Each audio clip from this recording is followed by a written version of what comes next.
మడమ నొప్పితో వస్తారండి. మడమ నొప్పి అంటే ఏంటంటే ఇప్పుడు మన ఫుట్ ఏదైతే ఉంటుందో అది ఫ్లాట్గా ఇట్లా ఉండదన్నమాట, కర్వ్ ఉంటుందన్నమాట. సో ఆ కర్వ్కి సపోర్ట్ చేస్తా ప్లాంటార్ ఫేషియా అనే కండు ఉంటుంది. ఇప్పుడు ఆ కండు ఎక్కడైతే బోన్కి అటాచ్ అవుతుందో హీల్ బోన్కి అక్కడ పెయిన్ ఉంటుందన్నమాట. మడమ నొప్పి నా దగ్గరకు వచ్చిన పేషెంట్స్ చాలామంది ఏం చేస్తారంటే ఉదయం లేవగానే కాలు కింద పెట్టడానికి రాదు, కొన్ని స్టెప్స్ వేసిన తర్వాత మళ్ళీ అది నార్మల్ అవుతుంది. అంటే ఏంటంటే ఇది రెస్ట్ తీసుకున్న తర్వాత టిపికల్గా ఫస్ట్ స్టెప్ పెయిన్ఫుల్గా ఉంటుంది అనమాట. సో ఇలాంటి వాళ్ళలో ఏంటంటే మేము ఇది ఒకటి సాఫ్ట్ టిష్యూ రుమాటిజం అంటారు. షుగర్ థైరాయిడ్ ఉన్న వాళ్ళలో కొంచెం కండ ప్రాబ్లంలో ఇది ఒక పార్ట్ అనమాట. ఫస్ట్ మేము షుగర్ కానీ థైరాయిడ్ కానీ రూల్ అవుట్ చేస్తాం. దీనికి మడమ నొప్పికి జనరల్గా రీజన్స్ ఏముంటాయంటే కొంచెం లావు ఎక్కువ ఉన్న వాళ్ళలో ఉంటుంది.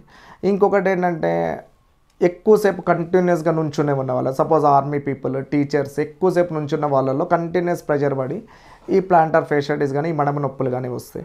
ఇంకా అలానే ఏంటి షుగర్ ఉన్న వాళ్ళల్లో, థైరాయిడ్ ఉన్న వాళ్ళల్లో మెయిన్గా ఏంటంటే ఇప్పుడు అందరూ హీల్స్ వేసుకోవటము, చెప్పులు గట్టిగా ఉన్న వేసుకోవటము, మనకేంటంటే మన బరువంతా ఫుట్ నుంచి ఆ చెప్పుల లోపలికే వెళ్తుంది. కాబట్టి ఎప్పుడైనా మన ఫుట్ యొక్క సోల్ మెత్తగా ఉండేటట్టు చూసుకోవాలి. సో దానికి పర్టికులర్ స్లిప్పర్స్ ఉంటాయి, కొన్ని ఎంసీఆర్ స్లిప్పర్స్ ఉంటాయి, ఎంసీపీ స్లిప్పర్స్ ఉంటాయి. ఇలాంటి వాళ్ళలో మేము ఏం అడ్వైజ్ చేస్తామంటే ఇంట్లో కూడా కొంచెం మెత్తటి చెప్పులు వేసుకోమని చెప్తాము. దాంతోపాటు ఏంటంటే కొన్ని వాటర్ ఎక్సర్సైజ్ ఉంటాయి అనమాట, కొంచెం గోరువెచ్చని నీళ్ళు సాల్ట్ వేసుకొని కొంచెం మాడిచ్చటము, అవన్నీ చూసుకుంటాం అనమాట. దాంతోపాటు ఏమైనా అండర్లైన్ కండిషన్ ఉంటే షుగర్ కానీ థైరాయిడ్ కానీ రూల్ అవుట్ చేస్తాం. కొంతమందిలో ఏముంటుందంటే ఒకసారి నొప్పి అసలు తగ్గట్లేదు అన్నప్పుడు ఏం చేస్తామంటే ఎక్స్రే తీసి చూస్తాం. కొన్నిసార్లు ఆ హీల్ బోన్ దగ్గర ఎక్స్ట్రా బోన్ లాగా వచ్చి ఆ క్యాల్కెనల్ స్పర్ ఏదైతే ఉందో ఆ కండని ఇరిటేట్ చేస్తూ ఉంటుంది అనమాట. సో అలాంటి వాళ్ళలో ఏంటంటే మేము ఇంజెక్షన్ ఇచ్చి తగ్గించాలా, లేదైతే ఏదైతే ఎక్స్ట్రా బోన్ ఉంది దాన్ని తీసేయాలా, దాన్ని బట్టి ట్రీట్మెంట్ అనేది డిపెండ్ అవుతుంది. ఇప్పుడు మనము టైల్ బోన్ అంటారు. ఏంటంటే మనము వెన్నుపూస బొక్కు ఉంటుంది కదా, బోన్ ఉంటుంది కదా, మన బ్యాక్ బోన్ చివరి పార్ట్ని కాకిక్స్ అంటాం అనమాట. సో మనం కూర్చునేటప్పుడు ఈ కాకిక్స్ మీద దీన్ని ఇస్షియల్ ట్యూబర్కల్స్ అంటారు, ఇస్షియల్ ట్యూబరాసిటీ అంటారు. వీటి మీద మనం కూర్చునే ప్లేస్ దీని మీద కూర్చుంటాం అనమాట. ఎప్పుడైతే మనం కూర్చున్నప్పుడు చాలామంది ఏంటంటే ఈ టెయిల్ బోన్ పెయిన్ అంటారు, దాన్ని ఏమంటారంటే కాక్సిడైనియా అంటారు. ఆ కాక్సిడైనియా అంటే ఏమవుతుందంటే మనం ఏదైనా హాట్ సర్ఫేస్ మీద కూర్చున్నా అప్పుడు వాళ్ళకి ఏంటంటే విపరీతమైన నొప్పి ఉంటుంది అనమాట.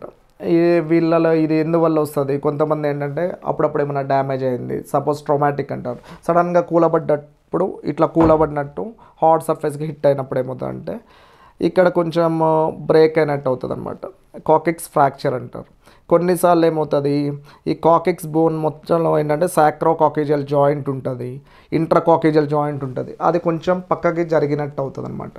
అలా సబ్లక్సేషన్ కానీ డిస్లొకేషన్ కానీ అయినప్పుడు ఏమవుతుందంటే మేము పర్రెక్టలే దాన్ని సరి చేయడానికి ట్రై చేస్తాం. లేదా అలా కాకుండా ఇన్ఫ్లమేటరీ కండిషన్ కాక్సిడైనియా అంటారు, కొంచెం షుగర్ ఉన్న వాళ్ళల్లో, థైరాయిడ్ ఉన్న వాళ్ళల్లో కొంచెం వీళ్ళలో ఏమవుతుందంటే ఇక్కడ ఈ కాకిక్స్ దగ్గర కొంచెం పచ్చిగానట్టు అవుతుంది అనమాట. ఇలాంటి వాళ్ళలో ఏం చేస్తామంటే మేము హాట్ సర్ఫేసెస్ మీద కూర్చోవటం అవాయిడ్ చేయమంటాము. దానికి ఏంటంటే కాకిక్స్ పిల్లో అని ఉంటుంది అనమాట. ఆ పిల్లో ఏంటంటే ఒకటి కుషన్ లాగా ఉంటుంది. సో ఈ కాకిక్స్ అనేది ఏంటంటే కరెక్ట్గా ఆ గాల్లో ఉండేటట్టు దాని మీద ప్రెషర్ పడకున్నట్టు కాకిక్స్ పిల్లో ఉంటుంది, దాన్ని ఎంకరేజ్ చేస్తాం. దాంతోపాటు ఏంటంటే సిజ్ బాత్ అంటారు, కొంచెం ఒక బేసిన్లో కొంచెం గోరువెచ్చని నీళ్ళు తీసుకొని కొంచెం డెటాల్ కానీ ఏమన్నా వేసుకొని దాంట్లో కూర్చోమంటాం అనమాట ఒక 10 నిమిషాలైనా. సో ఆ ఇన్ఫ్లమేటరీ ప్రాసెస్ అంతా వెళ్ళిపోయేటట్టు. లేదు ఇవన్నీ ఏం తగ్గలేదు, కండిషన్ అంతా సివియర్గా ఉందంటే షుగర్ థైరాయిడ్ ఒకసారి రూల్ అవుట్ చేసుకొని డైరెక్ట్ కాకిక్స్కే ఇంజెక్షన్ ఇవ్వడానికి ట్రై చేస్తాం అనమాట. సో అలా కాకుండా కొంతమందిలో ఏంటంటే కాకిక్ షేప్ అనేది కరెక్ట్గా ఉండకుండా ఆ షేప్ వల్ల కూడా పెయిన్ రావడానికి ఆస్కారాలు ఉంటాయి. అలాంటి వాళ్ళల్లో ఏం చేస్తామంటే కొంచెం మేము మ్యానిపులేట్ చేసి అది కరెక్ట్ ఉండటానికి ట్రై చేస్తామన్నమాట.